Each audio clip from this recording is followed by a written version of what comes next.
कुणाल कामरा हा वादात सापडला आहे. उपमुख्यमंत्री एकनाथ शिंदे यांच्या बाबतीत जी काही विधानं केली आहेत, ज्या पद्धतीने महाराष्ट्रामध्ये मी गृह खात्याच्या चर्चेवर राज्यसभेत जो भाषण केलं त्यात मी असं म्हणालो होतो अमित शहांसमोर की अमित शहानी किंवा या गृहमंत्र्यांनी देशाचं पोलीस स्टेट केलं. पोलीस स्टेट म्हणजे पोलिसांच्या दबावाखाली सुरू असलेलं राज्य. पण महाराष्ट्र हा त्याला अपवाद आहे. महाराष्ट्र हे गुंडा स्टेट, महाराष्ट्र हे गुंडा राज आहे. आणि संपूर्ण महाराष्ट्राचा बीड करण्याचा चंग काही लोकांनी मांडला. एक बीड नाही, संपूर्ण महाराष्ट्राचा बीड करण्याचा प्रयत्न सुरू आहे. काल मुंबईत रात्री जो प्रकार घडलेला आहे कुणाल कामराच्या बाबतीत, कुणाल कामरा हा एक लेखक आहे, स्टँडअप कॉमेडियन आहे, वक्ता आहे. तो स्वतःचे शो करत असतो, राजकीय व्यंग्यात्मक टीका टिप्पण्या करत असतो. त्याने आमच्यावरही केलेले, त्यांनी आमच्यावरही टीका टिप्पण्या केलेल्या आहेत, आमच्या नेत्यांवर केलेल्या आहेत. काल त्याचं एक गाणं प्रसिद्ध झालं, त्याचं एक पॉडकास्ट प्रसिद्ध झालं. त्यात तो काय म्हणतोय, खाने की रिक्षा असं काहीतरी आहे ना, खाने की रिक्षा, चेहरे पे दाढी. ह्याच्यामध्ये कोणाला किंवा कोणाच्या लोकांना अस्वस्थ होऊन त्याचा स्टुडिओ फोडून धमक्या देण्याची काय गरज आहे? 50-60 लोक जातात, हातामध्ये लाठ्याकाठ्या घेतात आणि खार परिसरातील ज्या हॉटेलमध्ये हा स्टुडिओ आहे ते हॉटेल त्यांनी उद्ध्वस्त केलं. या महाराष्ट्राला एक कमजोर गृहमंत्री लाभल्याचं हे लक्षण आहे. माझं देवेंद्र फडणवीस यांना आव्हान आहे की त्यांनी गृह खातं सोडावं. त्यांना झेपत नाही, गृह खात्याचा कारभार त्यांना झेपत नाही किंवा त्यांना काम करू दिलं जात नाही. बीडमध्ये काय चाललंय, परभणीत काय चाललंय, नागपूरला काय झालं, दंगली, आणि आता तुमच्या डोळ्यासमोर महाराष्ट्राच्या राजधानीमध्ये एका पॉडकास्टरचा स्टुडिओ उद्ध्वस्त केला. आणि पोलीस काय झोपा काढत होते तुमचे? पोलीस काय करत होते? या महाराष्ट्रामध्ये सेन्सॉरशिप लादली आहे. काय केलं? आणीबाणी लावली आहे. जर आणीबाणी लावली असेल तर मला स्पष्ट सांगा आम्हाला तुम्ही. हो, या महाराष्ट्रामध्ये आम्ही आणीबाणी लावलेली आहे. कलाकारांना, साहित्यकांना, लेखकांना, कॉमेडियन्सना त्यांचे कार्यक्रम आम्ही टीका टिप्पणी करू देणार नाही, लिहू दिलं जाणार नाही, बोलू दिलं जाणार नाही, हे त्यांनी स्पष्ट सांगावं. माझं देवेंद्र फडणवीसांना एक आव्हान आहे की नागपूरच्या दंगलखोरांच्या संदर्भात त्यांनी सांगितलेलं आहे दंगलखोरांना सोडणार नाही आणि जे नुकसान झालेलं आहे ते दंगलखोरांकडून आम्ही त्याची भरपाई करू. काल रात्री खारमध्ये दंगलखोरांनी जे नुकसान केलेलं आहे त्या दंगलखोरांना तुम्ही सोडणार आहात की नाही, आणि जे नुकसान झालंय ते तुम्ही या दंगलखोरांकडून भरून घेणार आहात की नाही, हा एक सामान्य जनतेचा प्रश्न आहे. महाराष्ट्राच्या राजधानीत तुम्ही गुंडाराज चालवताय. बरं, अशा प्रकारची गाणी निवडणूक काळामध्ये सगळ्यांवरच आलेली आहेत. रिक्षावाला, दाढीवाला, गद्दार, गुवाहाटी, तुम्ही गाणी पहा त्या काळातली, आमच्यावर केली आहेत, त्यांच्यावर केली आहेत, केलेली आहेत ना. मग आता एवढी सुरसुरी का आली काही लोकांना? कशा करता आली? हे गाणं जे आहे त्यात कोणाचा उल्लेख नाहीये, कोणाचं नाव नाही. या गाण्यावरती काही लोक रात्री बेभानपणे नाचली बरं का, असं मी पाहिलं. लोक नाचतात, त्याचा राग आला का? मग दाढी काढा, तुम्ही दाढी काढा ना. तुम्हाला दाढीच्या विषयी एवढं, स्वतःच्या दाढीविषयी म्हणजे सगळ्या दाढ्या माझ्याच आहेत, तो ज्या दाढीवाल्यावरती कोणी काय म्हणतंय ते माझ्यावरच बोललं जातंय असं त्यांच्या समर्थकांना वाटत असेल तर त्यांच्या समर्थकांनी दाढ्या सपासट करून टाकाव्यात. काय चाललंय या राज्यामध्ये? महाराष्ट्राच्या गृहमंत्र्यांना गृह खातं चालवणं झेपत नाहीये, हे स्पष्ट दिसतंय. कालच्या घटनेबद्दल मुंबईच्या पोलीस आयुक्तांची बदली व्हायला पाहिजे, ट्रान्सफर व्हायला पाहिजे मुंबईच्या पोलीस आयुक्तांकडून. काय केलं त्यांनी? हा संपूर्ण कट 1.5 तास 2 तास आधी सुजला होता. काय करत होते मुंबईचे पोलीस? ज्या हद्दीमध्ये, ज्या पोलीस स्टेशनच्या हद्दीमध्ये घडलेला आहे काल प्रकार, त्या पोलीस स्टेशनचे एसीपी, सिनियर पीआय ह्यांच्यावरती ताबडतोब गृहमंत्र्यांनी कारवाई केली पाहिजे. इतका गंभीर प्रकरण आहे. अख्ख्या महाराष्ट्रामध्ये कायदा आणि सुव्यवस्थेच्या बाबतीमध्ये महाराष्ट्राची देशामध्ये अप्रतिष्ठा होते, नाचक्की होते. आणि आमचे गृहमंत्री फिरतायत, भाषणं देत, प्रवचनं देत, इकडून तिकडे तिकडून इकडे.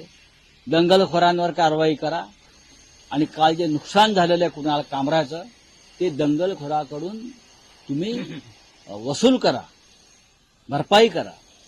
कुणाल कामराला जीवे मारण्याच्या धमक्या येत आहेत, ठार मारण्याच्या धमक्या येत आहेत. सोशल मीडियावर धमक्या दिल्या जात आहेत, तुला सोडणार नाही, तुला ठार करू. हे कोण लोक आहेत? हे कोण? आम्ही धमक्यांना भीक घालत आमच्यासारखी लोक, पण तो कलावंत आहे. त्याला संरक्षण द्या असं मी म्हणत नाही, पण धमक्यात देणाऱ्यांवर कारवाई करा. तुम्ही संरक्षण देणार नाही हे आम्हाला माहिती आहे, पण धमक्यात देणाऱ्यांवर कारवाई करा. बोला. पण राऊत साहेब, अभिव्यक्ती स्वातंत्र्याच्या नावाखाली सध्या सोशल मीडियावर जे कथित पॉडकास्ट स्टँडअप कॉमेडी, नाही, मला एक सांगा. आता कुणाल कामरा आहे, याआधी समय रैना झालं, रणवीर अलाहाबादियावाला झाला, जे काही चाललंय सध्या, म्हणजे विनोदाच्या नावाखाली कितपत म्हणजे सेन्सॉरशिप नको का? तुम्ही आचार्य आत्रे यांचे विडंबन काव्य त्या काळातली वाचली असतील ना? त्यांचे राऊत साहेब, आचार्य आत्रे आणि कुणाल कामरा झेंडूची, आणि समय रैना, हे बघा, झेंडूची फुले तुम्ही कविता संग्रह वाचा. राजकीय विडंबन आणि व्यंग हे होतच असतं. नाहीतर हिंदुहृदय सम्राट बाळासाहेब ठाकरे हे जागतिक कीर्तीचे व्यंगचित्रकार होऊच शकले नसते. राजकारणातल्या लोकांनी आपल्यावरची व्यंगात्मक टीका सहन केली पाहिजे. आम्ही करतो, सगळेच करतात. माननीय बाळासाहेबांनी सुद्धा टीका सहन केली आहे, शरद पवारांनी केलेली आहे, विलासराव देशमुखांनी केलेली आहे. प्रत्येक प्रमुख नेत्यानं ही नरेंद्र मोदींचं सरकार आल्यापासून ही परंपरा पडली की टीका सहन करायची नाही. त्यासाठी मग टीका करणाऱ्यांना बंदिवान करणारे कायदे आणायचे, नवीन नवीन कायदे आणायचे, नवीन नियम आणायचे. महाराष्ट्रात, देशामध्ये हे यापूर्वी घडलं नव्हतं. आणीबाणीत सुद्धा घडलं नव्हतं. मी तुम्हाला सांगतो, आणीबाणीत सुद्धा या टोकाच्या भूमिका कधी कोणी घेतल्या नव्हत्या. देवेंद्र फडणवीस यांना जर स्वतःची प्रतिष्ठा थोडी तरी सांभाळायची असेल तर त्यांनी कालच्या दंगलखोरांवर तात्काळ कारवाई केली पाहिजे आणि नुकसान भरपाई जी आहे ती त्या दंगलखोरांकडूनच वसूल केली पाहिजे. नाही, पण शिवसेना युबीटी पूर्णपणे कुणाल कामराच्या पाठीशी आहे. अशा प्रकारे पॉडकास्ट करणारे लेखक, पत्रकारांच्या मागे आम्ही आहोत. बघा, मर्यादा पाळल्याच पाहिजे. मग पॉडकास्टर असतील, लेखक असतील, साहित्यिक असतील, व्यक्तिगत टीका टिप्पणी. मग इतके दिवस विधिमंडळात जे चाललेलं आहे ते पॉडकास्टपेक्षा भयंकर आहे. विधिमंडळात जे आमचे आमदार किंवा खासदार ज्या प्रकारची भाषा आणि टीका करतायत कमरेखालची, हे तर कुणाल कामराच्या पॉडकास्टपेक्षा भयंकर आहे. विधानसभेतच हल्ले होतील अशाने किंवा झाले आहेत, ते चालतंय का? त्याच्यावर त्या बंधन आहेत का? त्यांना संरक्षण आहे, ते अभिव्यक्ती स्वातंत्र्य आहे. मग लेखक, पत्रकार, कलावंतांना स्वातंत्र्य का नाही? नाही, पण भूतकाळात शिवसेनेनंही अशा घटना केलेल्या आहेत. मग प्रसारमाध्यमांवर झालेले हल्ले असोत किंवा मग व्यक्ती किंवा नेत्यांवर झालेले हल्ले. मला एक उदाहरण सांगा तुम्ही. सखाराम बँडर संदर्भात हा संस्कृतीचा विषय होता. सखाराम बँडर नाटक, घाशीराम कोतवाल नाटकावरती आम्ही विरोध केला माननीय बाळासाहेब ठाकरेंच्या काळामध्ये. हा आपल्या संस्कृतीचा आणि इतिहासाचा उद्ध्वस्त करण्याचा विषय होता. मला असं म्हणायचं आहे की ज्यांनी काल हल्ला केला त्यांनी प्रशांत कोरडकरवरती का नाही हल्ला केला? छत्रपती शिवाजी महाराजांचा अपमान करणारा प्रशांत कोरडकर हा तुमच्या सरकारच्या डोळ्यासमोर बेपत्ता होतो. शिवाजी महाराजांना शिव्या घालणारा, त्याच्यावरती हल्ला करण्याची हिंमत नाही दाखवली कोणी या लोकांनी. तिथे गांडूगिरी आहे. पण कुणाल कामरा एक साधा लेखक, पॉडकास्टर, त्याच्यावरती हल्ला केला. यालाच आम्ही गांडूगिरी म्हणतो. करा ना कोरडकरवरती हल्ला. शिवाजी महाराजांचा अपमान केलाय ना त्यांनी. अख्खा महाराष्ट्र तुमच्या पाठीशी उभा आहे. आम्ही समर्थन करू त्या हल्ल्याचं, तिथे नाही. पण कुणाल कामरावरती हल्ला का? कारण कोणाला तरी दाढीवाला म्हणाला तो म्हणून. अनेकांना दाढी आहे, नरेंद्र मोदींनाही दाढी आहे ना, अमित शहाना पण दाढी आहे, काय आहे ना. मग सगळ्यांना दाढ्या काढायच्या का, दाढीवाल्यांचा अपमान झाला म्हणून. नाही, राऊत साहेब, आणखी एक विषय आहे की काल राज ठाकरे असं म्हणाले की एक खोक्याबाई काय घेऊन बसलात, विधानसभेत अख्खं विधानसभाही खोक्यांनी भरली आहे. तुम्ही सहमत आहात का? कारण त्या सगळ्या पक्षाच्या आमदारांचा बघा, उल्लेख आहे. अख्खं सभागृह खोक्याने भरलं का याच्याविषयी मी असहमत आहे. पण राज ठाकरे जे म्हणतायत की विधिमंडळात खोकेबाई भरलेले आहेत, हे विधान गांभीर्याने घेतलं पाहिजे. त्यांनी महाराष्ट्राच्या सध्याच्या राजकारणावरती बोट ठेवलेलं आहे. असे खोकेबाईच राजकारणामध्ये असल्यामुळे ते सहज निवडून येऊ शकतात. त्यांना विचार नाही, त्यांना भूमिका नाही, त्यांच्याकडे नैतिकता नाही. हे सगळे खोकेबाई एकत्र झाले आणि तरी या राज्यामध्ये सरकार बनवलं. नागपूर घटनेचा मुख्य आरोपी असलेला फहीमखानच्या घरावर हा. आता बुलडोजर चालू आहे. नागपूरचा जो घटनेचा आरोपी आहे त्याच्या प्रकरणातला फहीमखानच्या घरावर आता आपण इंटरव्ह्यू देत असताना तिकडे बुलडोजर चालू आहे. बघा, दंगल दोन्ही बाजूने घडलेली आहे. दंगलीची ठिणगी ही दोन्ही बाजूंनी पडलेली आहे. हे लक्षात घेतलं तर सरकार एकतर्फी कारवाई करते. दंगलखोरांवरती बुलडोजर किंवा त्यांच्यावरती ऍक्शन व्हायला पाहिजे. पण दंगलीची सुरुवात ज्यांनी केली ते तुमच्याच पक्षाचे कार्यकर्ते, ते तुमच्या विचारांचे समर्थक आहेत. औरंगजेबाच्या कबरेचा मुद्दा कोणी काढला? ते तुमच्या मंत्रिमंडळामध्ये आहेत. चिथावणी तुमच्या मंत्रिमंडळातल्या सहकार्याने दिलेली आहे. जा कोकणात बुलडोजर पाठवा ना, मग किंवा पुण्यात बुलडोजर पाठवा ना. तुमच्याच लोकांनी ही वक्तव्य दिलेली आहेत. त्यानंतर लोकांना ही चालना मिळालेली आहे. समान न्याय, तुम्ही समान नागरी कायदा म्हणताय ना, समान कायदा आला पाहिजे ना, समान कायद्यानंच कारवाई व्हायला पाहिजे. तर ही सर्व प्रकारच्या आणि सर्व पक्षाच्या, सर्व धर्माच्या लोकांवर, दंगलखोरांवर एकसारखीच समान पद्धतीची कारवाई होणं गरजेचं आहे या देशामध्ये. आणि काल ज्यांनी दंगल केली त्यांच्या सुद्धा जागांवरती बुलडोजर फिरले पाहिजे. नाही, पण राऊत साहेब, कुणाल कामरान विरोधात गुन्हा दाखल केलेला आहे मुंबई पोलिसांनी आणि शिंदे समर्थक कार्यकर्त्यांनाही खार पोलिसांनी अटक केलेली आहे या सगळ्या प्रकरणात. कुणाल कामरावरती गुन्हा का दाखल करावा? मी रोज टीकात्मक लिहितो, माझं काम आहे ते, रोज लिहितो मी. मग नरेंद्र मोदी, अमित शहा आणि भाजपच्या लोकांवरती रोज गुन्हे दाखल होतील. विधिमंडळातल्या आमदारांचं सध्याचं वर्तन पाहिलं आम्ही दोन्ही सभागृहातल्या, तर त्यांच्यावर गुन्हे दाखल होतील. एकनाथ शिंदे यांचं भाषण जे आहे विधान परिषदेतलं ते वाचा, त्यांच्यावर गुन्हा दाखल होईल. तुम्ही कमजोर लोकांना डोळे वटारताय. लेखक, पत्रकार, साहित्यिक, कवी, ते तुम्हाला नको आहेत, ते सत्य बोलतायत, ते तुम्हाला नको आहेत. आणि म्हणूनच जे म्हटलंय ना राज ठाकरेंनी, किंवा आम्ही तेच म्हणतो की खोक्या बाईंचं सरकार आहे आणि खोकी ही भरली आहेत की रिकामी आहेत हे सगळ्यांना माहिती आहे. बोलिये.